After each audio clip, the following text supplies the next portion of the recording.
Hello friends, geotechnical engineering. Friends, geotechnical એન્જિનિયરિંગની અંદર આપણે કન્સોલિડેશન નામનું ચેપ્ટર ભણી રહ્યા છીએ. લાસ્ટ લેક્ચરની અંદર આપણે બે અગત્યના ટોપિક હતા. એક હતું રજાગી થિયરી અને બીજું હતું આપણે કન્સોલિડેશન ટેસ્ટ. એ આપણે કમ્પ્લીટ કર્યું હતું. તમે જો હજી સુધી આપણે લેક્ચર ન જોયો હોય તો જોઈ લેવું. આજના લેક્ચરની અંદર આપણે કન્સોલિડેશન ચેપ્ટરનો લાસ્ટ ટોપિક વિશે ભણવાનો છે. તેનું નામ છે determination of coefficient of consolidation. અને બીજા જે કેટલાક એક્ઝામની અંદર અગત્યના જે પૂછાય છે એક્ઝામ્પલ, એના વિશે આપણે અભ્યાસ કરીશું. તો ચાલો મિત્રો આપણે શરૂઆત કરીએ. Determination of coefficient of consolidation. The laboratory curve and theoretical curve is used for the determination of the coefficient of consolidation CV of the soil. જે લેબોરેટરી કર્વ છે અને બીજો કયો તો કે થિયોરેટિકલ કર્વ, આ બંને શેના માટે યુઝ થાય છે તો કે કોએફિશિયન્ટ ઓફ કન્સોલિડેશનને ડિટર્મિનેશન માટે. The more generally used fitting method are the following. Generally આપણે કઈ બે મેથડ યુઝ થઈ છે તો ધ ફર્સ્ટ છે the square root of the time fitting method and second છે logarithm root of the fitting method. તો ફર્સ્ટ આપણે જોઈએ the square root of time fitting method. This method was developed by Taylor, which utilized the theoretical relationship between u and under root માં tv. આ method છે એ કોણે develop કરેલી હતી તો કે ટેલરે, અને એ શું આપણે યુટિલાઇઝ કરેલું છે તો કે relationship between u and under root માં 2tv. The relationship is linear up to the value of u equal to about 60%.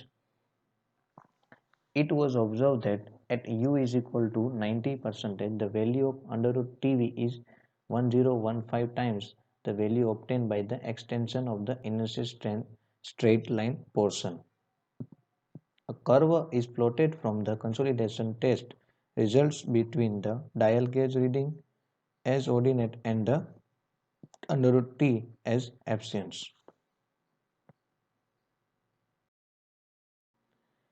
એટલે જે આપણે અગાઉના જે સ્લાઇડ ઉપર જોયું કે કેના વચ્ચે આપણે ગ્રાફ દોરવામાં આવશે તો કે એક આવશે શેની વચ્ચે આવશે તો કે degree of compression you percentage and બીજું કયું આવશે તો કે અંડર રૂટમાં ટીવી. બંને વચ્ચેનો જે રિલેશનશિપ દર્શાવતો ગ્રાફ છે ફ્રેન્ડ્સ, જ્યાં a ઇઝ ઇક્વલ ટુ શું છે 0.80, b ઇઝ ઇક્વલ ટુ 0.92 અને b બાય a આપણે જો બંનેનો રેશિયો લઈએ એટલે કે 0.92 અપોન 0.80 કરશું તો વેલ્યુ કેટલી મળશે 1.15.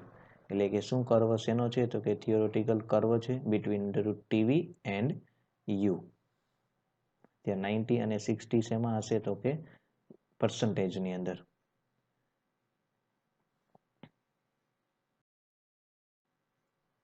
પછી એક બીજો ગ્રાફ છે આપણે એ શેના માટેનો છે તો કે ટાઈમ કન્સોલિડેશન કર્વ આપેલો છે. શેના વચ્ચે છે તો કે જે આપણે હોરિઝોન્ટલ લાઇનમાં જોઈએ છીએ 1 2 3 4 5 6 એ બધા શું છે square root of time under route T મિનિટની અંદર હશે. અને ઉપર જે આપણે જોઈએ વર્ટિકલ એ શું છે ડાયલ રીડિંગ હોય બધા કેમાં હશે તો કે 10 mm પર સ્ક્વેર -2 એટલે કે કેટલા છે 480 470 આ બધા શું છે તો કે ડાયલ રીડિંગ છે બધા.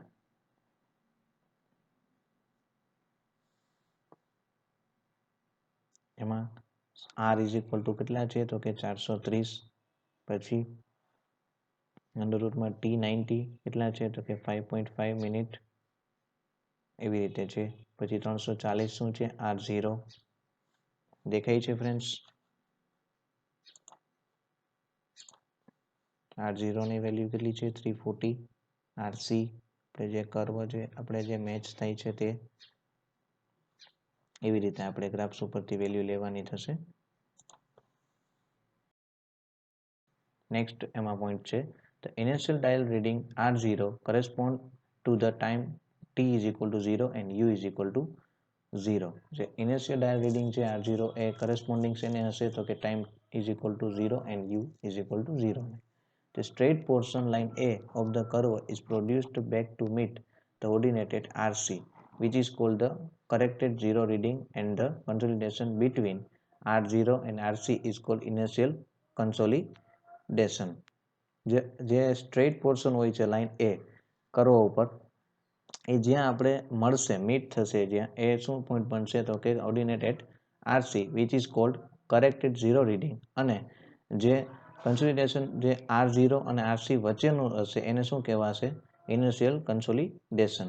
ફ્રોમ ધ કર્વ અંડર રૂટમાં T90 is equal to 5.5. Therefore, T90 is equal to 30.1 minutes is equal to, જો આપણે 30.1 મિનિટ્સ છે એને સેકન્ડમાં કન્વર્ટ કેટલું કરવું હોય તો ઇન્ટુ 60 કરવા પડે. એટલે 1 મિનિટમાં કેટલી સેકન્ડ હશે? તો કે 60 સેકન્ડ હોય. તો 30.1 મિનિટ ઇન્ટુ 60 એટલે મળશે કેટલું? 1806 second. Therefore, coefficient of consolidation is equal to CV is equal to TV 90 into D square upon T90. There આપણે જો ટીવી ને કરતા બનાવીએ ટીવી 90 ને તો શું વેલ્યુ આવશે? 1.7813 minus 0.933 log 10 into bracket 100 minus u is equal to 1.7813 minus 0.933 log 10 100 minus, જ્યાં u ની વેલ્યુ આપણે કેટલી લેવાની તો કે 90. પછી આપણે કેલ્સીમાં તમે આનું સોલ્વ કરો તો આન્સર કેટલો મળશે? 0.848. નેક્સ્ટ પોઈન્ટ છે d is equal two average drainage path કેટલું આવશે તો કે is equal two h/2 is equal two 1/2 પછી into bracket h1 plus hf/2. Late the pressure range કેટલી આપણે મળશે તો કે 80 કિલોમીટર પર મીટર સ્ક્વેર ટુ 160 કિલોમીટર પર મીટર સ્ક્વેર. હવે ફ્રેન્ડ્સ આપણે એક્ઝામ્પલની વાત કરવાની છે. મેં તમને સમજૂતી માટે 4 એક્ઝામ્પલ લીધેલા છે. જો તમારે પ્રેક્ટિસ કરવી તો તમે વધારે એક્ઝામ્પલને પણ તમે સોલ્વ કરી શકો છો. અને એક બીજી મારી તમને એડવાઇસ છે કે જો જીઓ ટેકનિકલ એન્જિનિયરિંગ સબ્જેક્ટ તમને હાર્ડ લાગતો હોય તો તમે ખાલી જો એક્ઝામ્પલ કરશો ને તો પણ તમે ઇઝીલી પાસ થઈ જશો. જો તમને થિયરીમાં કોઈ પણ પ્રોબ્લેમ થતો હોય તો તમે એક્ઝામ્પલ કરીને પણ તમે સારા એવા માર્ક્સ લઈ શકો છો. તો આપણે જોઈએ આપણો first example. In a laboratory consolidation test, a 2.5 cm thick sample of clay reached 60% consolidation in 17 minutes under double drainage condition. શું કહેવા માંગે છે કે લેબોરેટરી ની અંદર આપણે કન્સોલિડેશન ટેસ્ટ કરેલો હોય છે, તેમાં 2.5 સેન્ટીમીટર થીક આપણે સેમ્પલ લીધેલું હોય છે. એ 60% કન્સોલિડેશન ક્યારે થઈ જાય તો કે 17 મિનિટની અંદર અંડર ડબલ ડ્રેનેજ કન્ડિશનની અંદર. શું આપણે ડિટરમાઇન કરવાનું છે કે the determine time required for 60% consolidation of a layer of this soil in the field when 3 meter thick layer of a given soil is sandwiched between two sand layers. તો ચાલો આપણે એનું સોલ્યુશન જોઈએ. Since degree of consolidation in the laboratory and the field is same, આપણે જોઈએ તો degree of consolidation છે laboratory અને ફિલ્ડ ઉપર બંને કેવું લેવાનું? સેમ. It means 60%. તો tau V is equal to અથવા તો T V will be same. તો ધેરફોર ટી આલ્ફા અથવા તો proportional D square where D is equal to drainage path, તો D1 ઇઝ ઇક્વલ ટુ શું થશે તો કે 2.5, જે આપણે થિકનેસ આપેલી છે સેમ્પલની, ડિવાઈડ બાય 2 કરવાનું એટલે શું મળશે આપણને? 1.25 સેન્ટીમીટર ડબલ ડ્રેનેજ માટે. જ્યારે આપણે બીજું D2 ફાઇન્ડ આઉટ કરીએ એ કેટલું આપણને આપેલું છે તો કે જો બીજી આપણે કઈ થિકનેસ આપેલી છે, ફર્સ્ટ આપણે કઈ થિકનેસની વાત કરી તો કે ફર્સ્ટ આપણે આ થિકનેસ વાત કરી 2.5 લીધી. રેડી? એટલે શું મળ્યું આપણને? D1 મળ્યું, 1.25 મળી વેલ્યુ આપણને, આટલી વેલ્યુ પ્રાપ્ત થઈ. એવી જ રીતે આપણે બીજું કયું લેવાનું છે તો કે 3 મીટર ફિલ્ડ ઉપર. એકવાર ફિલ્ડનું લેવાનું ને એકવાર આપણે લેબોરેટરીનું લેવાનું. 3 મીટર આપણે લીધો તો આન્સર કેટલો મળ્યો આપણને? 1.5 સેન્ટીમીટર મળ્યો. રેડી? સમજાય છે ફ્રેન્ડ્સ?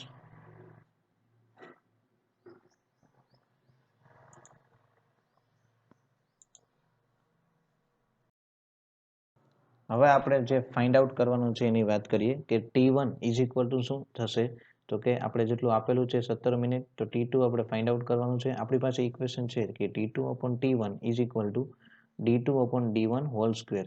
જ્યાં આપણે T2 ને જો કરતા બનાવીએ તો જમણી બાજુ T1 જશે એટલે શું થશે તો કે D2 upon D1 whole square into T1. T1 ની વેલ્યુ આપણને છે જ આપેલી 17. પછી D2 આપણે વેલ્યુ ફાઇન્ડ આઉટ કરી. તો એક ખાસ ધ્યાન રાખજો, D2 ની વેલ્યુ તમે ફાઇન્ડ આઉટ કરો એને તમારે શેમાં લેવાની રહેશે તો કે તમારે એને સેન્ટીમીટરમાં લેવાની રહેશે. અને જ્યાં બીજી જે વેલ્યુ તમને D1 ની વેલ્યુ મળે એ તમે એઝ ઇટ ઇઝ રાખવાની છે. એટલે તમે આનું કેલ્ક્યુલેશન કરશો તો આન્સર મળશે 244800 મિનિટ. જો તમે અહીંયા તમારો આન્સર સ્ટોપ થઈ જાય છે, આગળ તમારે કંઈ કરવાની જરૂર નથી. ઇન કેસ જો તમને દિવસની અંદર પૂછે કે દિવસની અંદર ફાઇન્ડ આઉટ કરો તો તમારે શું કરવાનું કે જે તમારો આન્સર આવ્યો એને ડિવાઈડ બાય તમારે એક દિવસમાં કેટલી કલાક હોય તો કે 24 અને એક મિનિટમાં કેટલી સેકન્ડ હોય તો કે 60, એના વડે તમારે એને ડિવાઈડ કરી દેવાનું. એટલે આપણે કેટલો આન્સર મળશે? 117 ડેઝ. સમજાય છે એક્ઝામ્પલ? નેક્સ્ટ એક્ઝામ્પલ જોઈએ. In a laboratory a 2 centimeter thick soil sample takes 25 minutes to reach 30% degree of consolidation. Find the time required for a 5-meter thick clay layer in the field to reach 40% consolidation. Assume double drainage in both the cases. શું find out કરવાનું છે? તો કે જો 2 centimetre thick soil sample લીધેલું છે એને 25 minute લાગે છે 30% કન્સોલિડેશન થવામાં. તો આપણે ફાઇન્ડ આઉટ કરવાનું છે 5 મીટર થીક ક્લે માટે કે એને 40% જેટલું કન્સોલિડેશન ક્યારે આપણને પ્રાપ્ત થશે, કેટલા સમયમાં. તો એ આપણું શું છે તો કે ડિટરમાઇન કરવાનું છે. તો ફર્સ્ટ આપણે એનું સોલ્યુશન જોઈએ. In this case the degree of consolidation in the laboratory and in the field are different. આની અંદર શું હશે તો કે બંને સેમ નહીં હોય. પહેલા એક્ઝામ્પલમાં શું આપણે લીધું હતું તો કે બંને સેમ હશે. આમાં કેવી રીતે છે તો કે સેમ નથી, થોડુંક ડિફરન્ટ હશે. For laboratory test D is equal to શું થશે તો કે 2/2. ઇક્વેશન શું છે આપણે ડિવાઇડ બાય 2 કરવાનું છે. તો 2/2 કરીએ એટલે શું થાય 1 સેન્ટીમીટર પર ડબલ ડ્રેનેજ. U4 એટલે શું થશે આપણું કન્સોલિડેશન, ડિગ્રી ઓફ કન્સોલિડેશન. તો એ શું કેટલું મળશે 30%. આપણે ડેટામાં આપેલી જ છે વેલ્યુ. એક્ઝામ્પલ સાવ ઇઝી છે ફ્રેન્ડ્સ, એટલે એક્ઝામ્પલ પૂછાય તો મૂકવાનો નથી કોઈ જીટીયુ એક્ઝામમાં. યુ એટલે કેટલા આપેલા છે તો કે 30% અને ટી પણ આપણે આપેલું છે. ટી એટલે ટાઈમ, કેટલી મિનિટમાં આપણે તો કે 25 મિનિટની અંદર. Here U is less than 60% આવ્યું છે. આ પણ આપણે અગાઉ આપણે કન્ડિશન જોયેલી છે જ્યારે આપણે ટર્મિનોલોજી જોતા હતા એમાં. ત્યારપર આપણે ટીવીનું ઇક્વેશન મૂકવાનું કે TV is equal to π/4 U/100 whole square, where π/4 U એટલે કેટલા આવશે 30/100. તો તમે આને કેલ્ક્યુલેટરમાં સોલ્વ કરશો તો કેટલો આન્સર મળશે 0.0706. પછી નેક્સ્ટ છે કોએફિશિયન્ટ ઓફ કન્સોલિડેશન.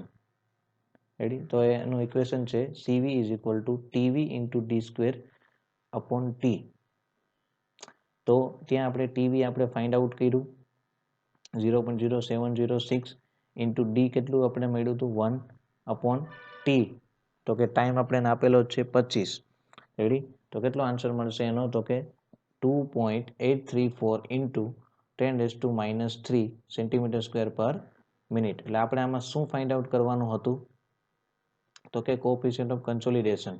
રેડી? એટલે એના માટે આપણે પહેલા તો વેલ્યુ કેની ફાઇન્ડ આઉટ કરવી પડે ડીની, પછી ટીવીની. એના ઉપરથી આપણને શું મળશે કોએફિશિયન્ટ ઓફ કન્સોલિડેશન. હવે નેક્સ્ટ આપણે એની બેની વાત કરવાની કીધી છે, એક લેબોરેટરી ઉપરની અને બીજી ફિલ્ડ પરનું. તો હવે આપણે ઇન ધ ફિલ્ડનું જોઈએ. એના માટે પણ શું રહેશે તો કે ડી એટલે 2/2 થશે એટલે 1 થશે. ફોર યુ એટલે કેટલું મળશે તો કે 30%. બટ ચેન્જ ક્યાં મળશે આપણે જોવા ટીવીની અંદર.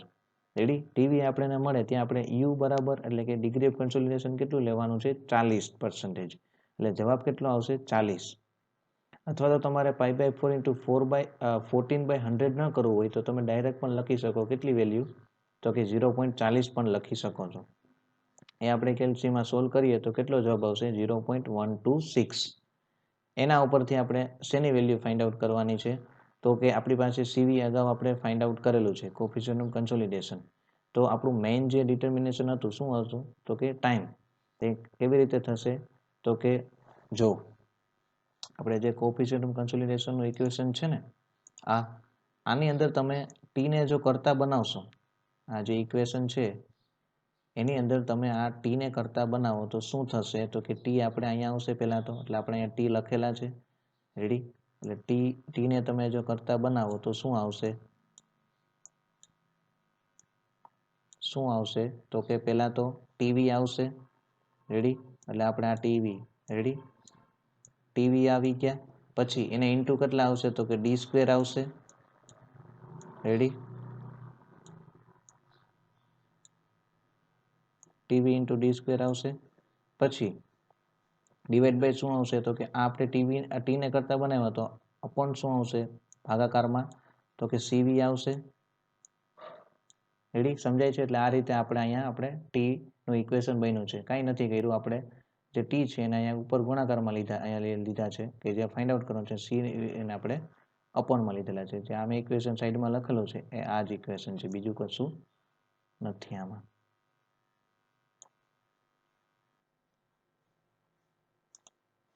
હવે આપણે આમાં શું કરવાનું, વેલ્યુ મૂકવાની છે.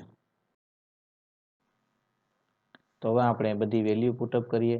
0.126 into 250 whole square upon 2.834 into 10⁻³ પછી એનું આપણે કેલ્ક્યુલેશન કરશું તો કેટલી વેલ્યુ મળશે, 2788598 મિનિટ.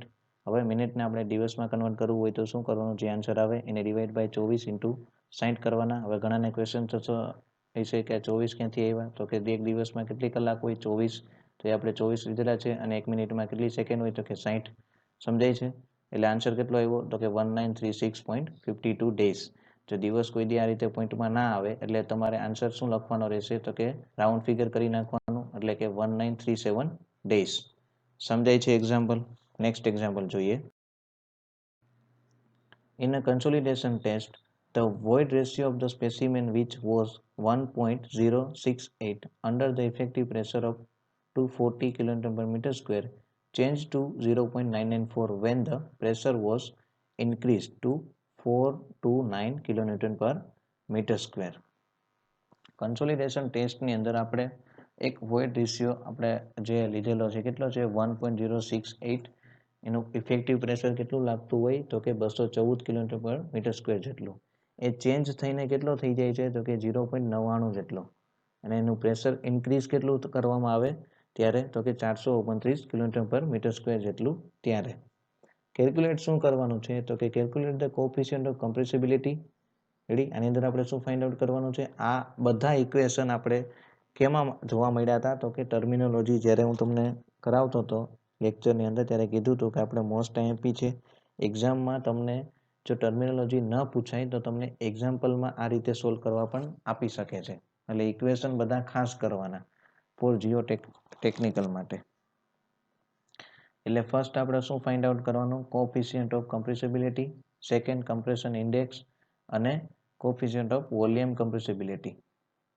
અને બીજું પણ આપણે શું ફાઇન્ડ આઉટ કરવાનું છે, તો find the settlement of the foundation resting on above type of clay if thickness of layer is 8 meter and the increase in pressure is 10 kN per meter square.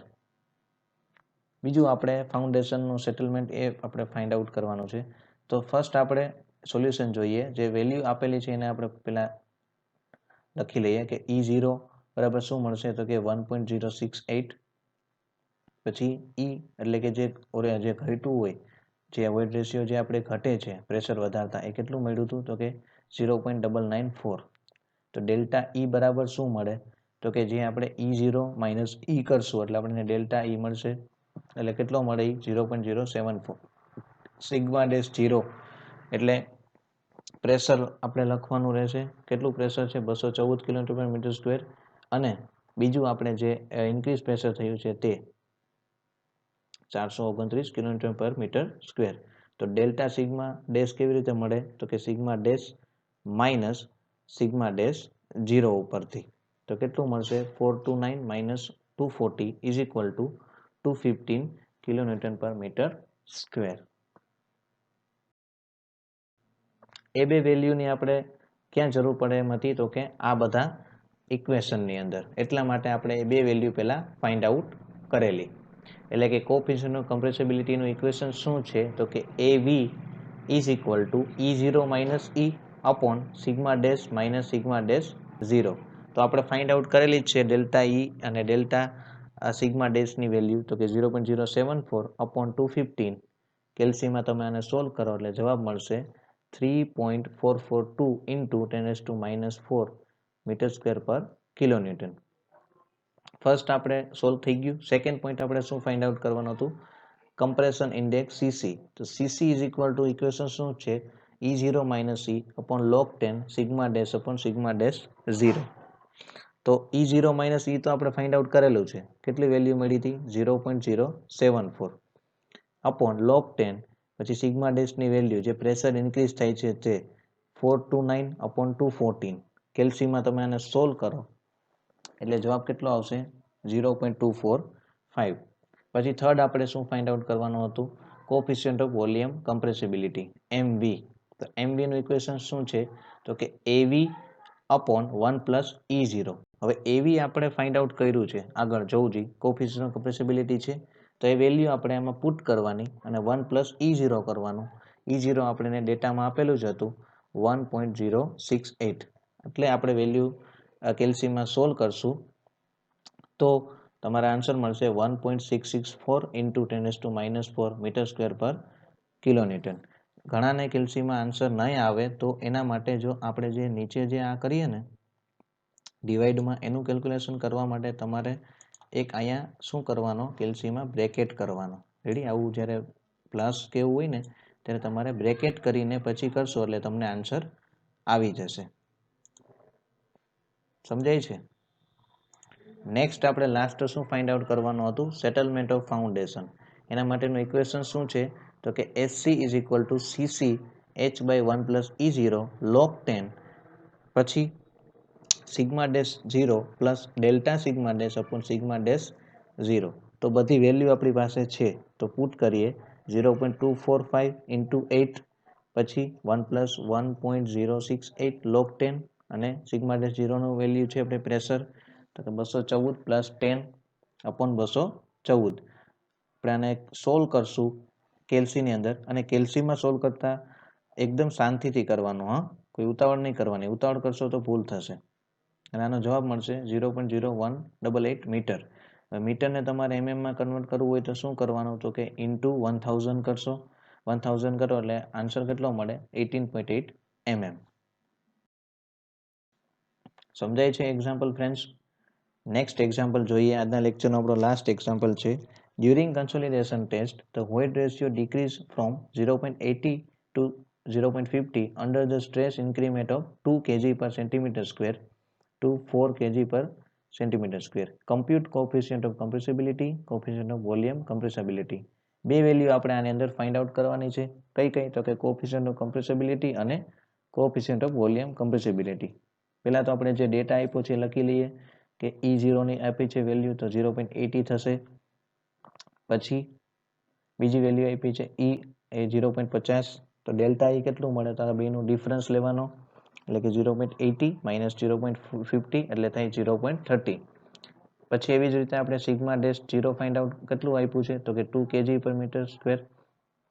એ તમને આપ્યો છે કેજી પર centimetre સ્ક્વેરમાં. એને તમારે kilometre પર metre સ્ક્વેરમાં convert કરવું હોય તો જે 2 આપ્યા છે એને મલ્ટીપ્લાય કેની સાથે કરવાના? 9.81 ઇન્ટુ 10⁻³ સાથે. ડિવાઈડ બાય તમારે 10⁻14 કરવાના. કેમ કે ફ્રેન્ડ્સ કિલોગ્રામ છે એને આપણે કિલોન્યુટનમાં ફેરવવું હોય તો એના માટે આપણે શું કરવું પડે? તો કે એને ડિવાઈડ બાય 100 કરવા પડે. 1000 સોરી. એટલે આપણે શું કર્યા છે? ઇન્ટુ 10⁻³ કરેલા છે. અને તમારે જે સેન્ટીમીટર સ્ક્વેર છે એને આપણે મીટર સ્ક્વેરમાં કન્વર્ટ કરવું હોય તો એના માટે શું કરવું પડે? 10⁻⁴ વડે. એવી રીતે આપણે લીધેલા છે. રેડી? એટલે સિગ્મા ડેશ એ રીતે આની વેલ્યુ કેટલી મળશે? તો કે 196.2 કિલોમીટર પર મીટર સ્ક્વેર. પછી એવી જ રીતે આપણે 4 kg પર સેન્ટીમીટર સ્ક્વેર આપેલા છે. તો એક્ઝામ્પલની અંદર તમારે ખાસ જોવાનું કે જે આપણે સિગ્મા ડેશ જે પ્રેશરની વેલ્યુ આપી છે તે કિલોમીટર પર મીટર સ્ક્વેરમાં છે કે નહીં. જો કિલોમીટર પર મીટર સ્ક્વેરની અંદર ન હોય તો તમારે જે વેલ્યુ આપેલી હોય એને ઇન્ટુ 9.81 કરવાનું. પછી એને ઇન્ટુ પાછું 10⁻³ કરવાનું ડિવાઈડ બાય 10⁻⁴ કરવાનું. એટલે તમારે જે કિલોગ્રામ પર સેન્ટીમીટર સ્ક્વેર જે વેલ્યુ આપેલી હોય તે તમારે કિલોમીટર પર મીટર સ્ક્વેરની અંદર કન્વર્ટ થઈ જાય. તો આપણે આ કેલ્સીમાં સોલ્વ કરશું એટલે કેટલો જવાબ મળશે? 392.4 કિલોમીટર પર મીટર સ્ક્વેર. એટલે આપણે પ્રેશર કેટલું મળે? Delta sigma dash. તો બંનેનો ડિફરન્સ લઈએ 392.4 માઇનસ 196.2 ઇઝ ઇક્વલ ટુ શું મળશે? 196.2 કિલોન્યુટન પર મીટર સ્ક્વેર. હવે આપણે જે મહત્વના જે બે પોઈન્ટ આપણે ફાઇન્ડ આઉટ કરવાના છે એની વાત કરીએ. કોફિશિયન્ટ ઓફ કમ્પ્રેસિબિલિટી એવી. તો એવીનું ઇક્વેશન શું છે? Minus delta E upon delta sigma dash 0.30 upon 196.2. કેલ્સીમાં તમે આને સોલ્વ કરો એટલે આન્સર આવશે 1.529 ઇન્ટુ 10⁻³ મીટર સ્ક્વેર પર કિલોન્યુટન. પછી second coefficient of volume compressibility MV. તો એનું ઇક્વેશન શું છે? AV upon 1 plus E0. Ready? તો તમે એક્ઝામની અંદર તમે આને ફર્સ્ટ તમે આને ન ફાઇન્ડ આઉટ કરી શકો કે તમે એવું વિચારો કે આપણે ફર્સ્ટ ફાઇન્ડ કરીએ કોફિશિયન્ટ ઓફ વોલ્યુમ કમ્પ્રેસિબિલિટી. તો એના માટે તમારે શું જોઈએ તો કે એવી, એટલે તમારે ફરજિયાત કોએફિશિયન્ટ ઓફ કમ્પ્રેસિબિલિટી જ ફાઇન્ડ કરવાનું રહે. એવી ની વેલ્યુ પુટ કરીએ 1.529 ઇન્ટુ 10⁻³ અપોન 1 પ્લસ 0.80, એટલે આપણે આન્સર મળશે 8.49 ઇન્ટુ 10⁻⁴ મીટર સ્ક્વેર પર કિલોન્યુટન. Thank you friends. તો આઈ હોપ કે તમને એક્ઝામ્પલ સમજાઈ ગયા હશે. એકદમ મેં શાંતિથી તમને એક્ઝામ્પલ કરાવ્યા છે. જો કોઈ પણ ડાઉટ હોય તો તમે મને કોન્ટેક્ટ કરીને પૂછી શકો છો. નેક્સ્ટ લેક્ચરની અંદર આપણે બીજા કેટલાક આ ચેપ્ટર આપણે આજના લેક્ચરમાં કમ્પ્લીટ કરીએ છીએ. ન્યૂ ચેપ્ટર આપણે સ્ટાર્ટ કરીશું.